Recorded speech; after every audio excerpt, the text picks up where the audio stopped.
I do want to get your analysis, though, an explanation for what's going on with this super battery, the Waratah Super Battery on the central coast of New South Wales. Now, this was $1 billion battery, massive battery. There's been a problem with it recently, some sort of transformer, so it's not operating properly.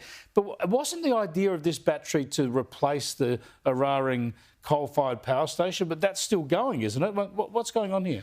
That's exactly right. If you do a careful look at what the Waratah Super Battery was meant to achieve for us, it was meant to be a stopgap, just to kind of an interim solution for 5.5 years, and it's nearly $1 billion, not quite that, but almost that, is being spent just in 5.5 years for a stopgap, because Matt Keane was rushing for Eraring to close in 2025. Right. And guess what? The Minns government came in, did an expert review of the energy system, and they concluded it was the easiest, most obvious thing to keep Eraring going for at least another couple of years.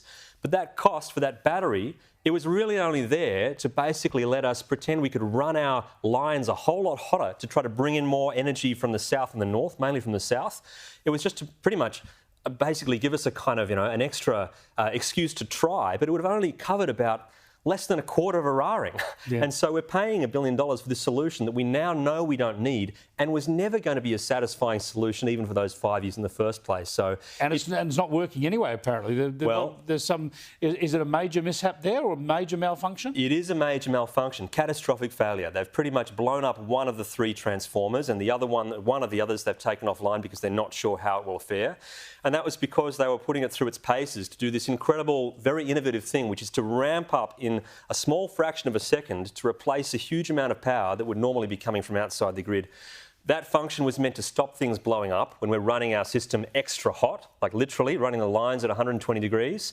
And now, in practicing to get it ready, they've blown up one of the transformers. So it is an absolute mess. And now we're paying about $100 million a year for a service that we don't need right now.